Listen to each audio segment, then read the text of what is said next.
തെറ്റുകളെ ന്യായീകരിക്കുന്നവരായി മാറരുത്. നമ്മള് തെറ്റുകളെ, തിന്മകളെ ന്യായീകരിക്കുന്ന ആളുകളായി മാറാൻ പാടില്ല.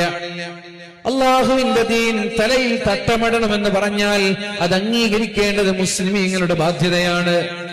وما كان لمؤمن ولا مؤمنة إذا قضى الله ورسوله أمرا. അല്ലാഹുവോ അവന്റെ റസൂലോ ഒരു തീരുമാനം പറഞ്ഞാൽ ആ തീരുമാനം അനുസരിക്കേണ്ടത് ഒരു പെണ്ണിന്റെ ബാധ്യതയാണ്, ഒരു പുരുഷന്റെ ബാധ്യതയാണ്. തലയിൽ തട്ടമിടണമെന്ന് പറഞ്ഞാൽ വൈ എന്ന ചോദ്യം പാടില്ല. എന്തുകൊണ്ട്? പുരുഷന്മാര് തലമറക്കുന്നില്ലല്ലോ, പിന്നെ ഞങ്ങൾ എന്തിനാ തലമറക്കുന്നത്? വൈ എന്ന ചോദ്യം അവിടെയില്ല. Do or die, don't ask Y. അല്ലാഹുവിന്റെ തീരുമാനത്തിൽ എന്തിന് എന്ന ചോദ്യമില്ല. ഞാൻ പറഞ്ഞാൽ ചോദിക്കാം എന്തിനെന്ന്. അല്ലാഹുവും അവന്റെ റസൂലും ഒരു കാര്യം പറഞ്ഞാൽ പിന്നെ വൈ എന്ന ചോദ്യം അവിടെയില്ല. സമിഅനാ വഅതഅനാ, ഞങ്ങൾ അനുസരിച്ചു റബ്ബേ, ഞങ്ങൾ അംഗീകരിച്ചു റബ്ബേ എന്ന് പറയലാണ് ഒരു വിശ്വാസിക്ക് ഉത്തമമായ കാര്യം. അതല്ലാതെ എന്തിനാ ഞങ്ങളോട് അങ്ങനെ പറഞ്ഞത്? ഔറത്ത് മറക്കണമെന്ന് പറഞ്ഞാൽ എന്തിനാണ് അല്ലാഹു ഞങ്ങളോട് മാത്രം പറയുന്നത് എന്ന ചോദ്യം പാടില്ല.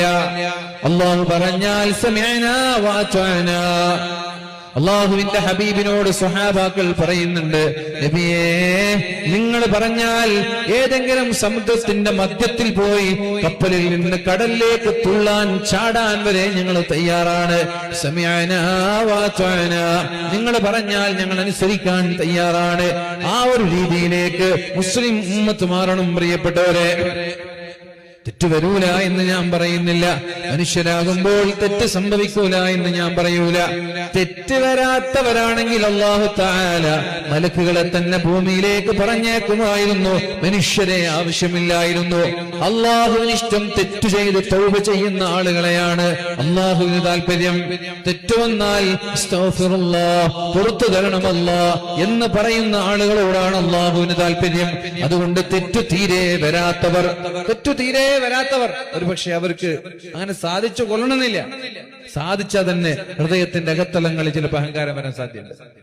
അവസാനമായി തെറ്റു വരാത്ത ഒരാൾ ഹബീബായ മുഹമ്മദ് മുസ്തഫ സല്ലല്ലാഹു അലൈഹി വസല്ലമ തങ്ങളാണ്. തെറ്റു വരൂല എന്ന് അല്ലാഹു ഉറപ്പിച്ചു പറഞ്ഞ ഒരാൾ അവസാനത്തെ ആൾ നബി തങ്ങളാണ്. അതിനുശേഷം ഒരാളെയും തെറ്റ് സംഭവിക്കൂല എന്ന് അല്ലാഹു പറഞ്ഞിട്ടില്ല. തെറ്റ് വരുമ്പോൾ തൗബ ചെയ്യേണ്ട ആളുകളാണ് നമ്മൾ. അങ്ങനെ തൗബ ചെയ്യണമെങ്കിൽ അക്സിരീ മിൻ ദിക്രിൽ മൗത്ത്, മരണത്തെ ഓർത്തുകൊണ്ടിരിക്കുന്ന ആളുകൾക്കല്ലാതെ പിന്നെ ആർക്കാണ് പ്രിയപ്പെട്ടവരെ തെറ്റ് വരുമ്പോൾ അസ്തഗ്ഫിറുല്ലാഹ് എന്ന് പറയാൻ തോന്നുക? ഞാൻ മരിച്ചതിന് ശേഷം ഒരു ലോകമുണ്ട്, അല്ലാഹു ഖബറിൽ ചോദ്യം ചോദിക്കും. ഇങ്ങനെയൊക്കെ ചിന്തിക്കുന്ന ആളുകൾക്കല്ലേ തൗബ ചെയ്യണം എന്നുള്ള ചിന്ത ഉണ്ടാവുള്ളൂ.